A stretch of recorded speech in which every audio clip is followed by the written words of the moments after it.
और ज्ञान से भरपूर विषय है जो आत्मा की गहराइयों में उतरने और ब्रह्मांडीय शक्ति से जुड़ने की प्रक्रिया को दर्शाता है।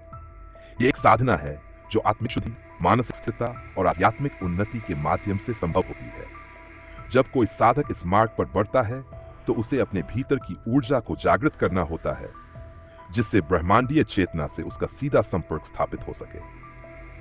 ब्रह्म ज्योति को जागृत करने के लिए सर्वप्रथम शरीर और मन की शुद्धि आवश्यक होती है। शरीर यदि अशुद्ध होगा तो उसमें वह शक्ति टिक नहीं पाएगी और मन यदि चंचल होगा तो ऊर्जा का सही उपयोग नहीं हो पाएगा। इसलिए शुद्ध आहार, सात्विक जीवन शैली और संयम आवश्यक हो जाता है।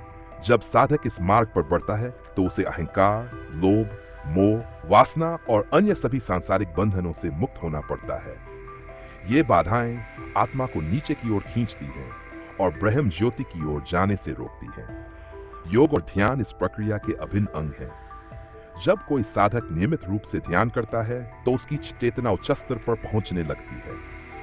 ध्यान के माध्यम से ऊर्जा का प्रवाह भीतर के सूक्ष्म मार्गों में संतुलित होता है और चेतना शुद्ध होती जाती है। इस शुद्धि के कारण आत्मा अपने मूल स्वरूप की अनुभूति करने लगती है और ब्रह्म ज्योति का प्रकाश प्रस्फुटित होने लगता है। प्राणायाम भी ब्रह्म ज्योति की जागृति में महत्वपूर्ण भूमिका निभाता है।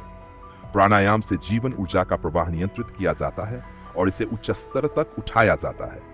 जब ऊर्जा का प्रवाह नियंत्रित हो जाता है तो यह शरीर के चक्रों में प्रविष्ट होकर उन्हें जागृत करता है। मूलाधार से लेकर सहस्रार तक हर चक्र में जब ऊर्जा सही तरीके से प्रवाहित होती है तो ब्रह्म ज्योति प्रकट होने लगती है। यह ऊर्जा न केवल साधक के आंतरिक जीवन को प्रकाशित करती है बल्कि उसके बाह्य जीवन में भी दिव्यता का संचार कर देती है। इस मार्ग में सबसे महत्वपूर्ण है श्रद्धा और समर्पण। यदि साधक के भीतर संदेह रहेगा तो वह इस मार्ग पर आगे नहीं बढ़ पाएगा। ब्रह्म ज्योति की साधना केवल बुद्धि से नहीं बल्कि हृदय की गहराइयों से की जाती है। जब साधक पूरी श्रद्धा से अपने इष्ट, गुरु या परम ब्रह्म पर समर्पित हो जाता है तो उसकी साधना को गति मिलती है और ब्रह्म ज्योति का अनुभव उसे होने लगता है। मौन और आत्मनिरीक्षण भी इस मार्ग के महत्वपूर्ण अंग है। जब व्यक्ति बाहरी शोर से मुक्त होकर भीतर की ओर देखना शुरू करता है तो उसे आत्मा का वास्तविक स्वरूप समझ में आने लगता है। ब्रह्म ज्योति कोई बाहरी चीज नहीं बल्कि हमारी आत्मा की ही आंतरिक रोशनी है। जब मन की अशुद्धियां समाप्त हो जाती हैं और विचार शांत हो जाते हैं तब यह रोशनी प्रकट होती है। संस्कृत शास्त्रों में कहा गया है कि ब्रह्म ज्योति वह अनंत प्रकाश है जो सृष्टि के हर अणु में व्याप्त है।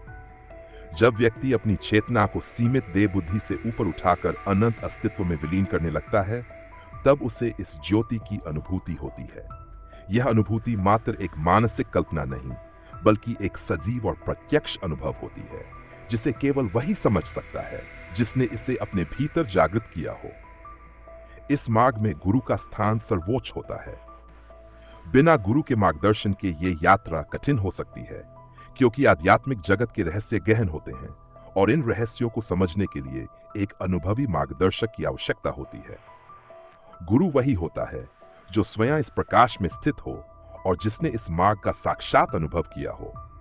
जब शिष्य पूरी श्रद्धा से गुरु के मार्गदर्शन में चलता है तो ब्रह्म ज्योति की अनुभूति सहज हो जाती है।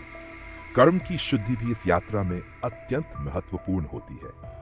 यदि व्यक्ति के कर्म अशुद्ध होंगे तो वे उसके चित्त को स्थिर नहीं होने देंगे और वह ध्यान में गहराई से नहीं जा पाएगा।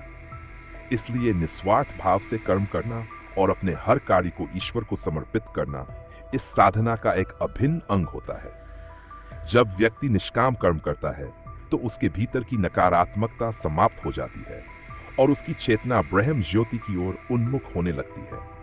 इस साधना में प्रेम और करुणा भी अत्यंत आवश्यक है।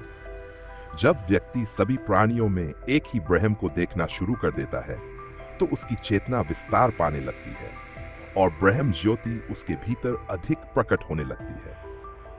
ब्रह्म ज्योति का प्रकाश केवल स्वयं तक सीमित नहीं रहता बल्कि यह दूसरों को भी प्रकाशित करने लगता है। जब साधक इस स्तर पर पहुंचता है तो उसका अस्तित्व केवल व्यक्तिगत नहीं रह जाता बल्कि वह संपूर्ण ब्रह्मांड के कल्याण में लग जाता है। अंततः ब्रह्म ज्योति की जागृति कोई एक दिन का कार्य नहीं है। यह एक निरंतर यात्रा है जिसमें धैर्य, समर्पण और सतत अभ्यास आवश्यक है। जो साधक इस मार्ग पर अडिग रहते हैं उन्हें अंततः यह प्रकाश प्राप्त होता है और वे अपने मूल स्वरूप को जान लेते हैं। यही आत्म साक्षात्कार है, यही ब्रह्मानुभूति है और यही जीवन का परम लक्ष्य है।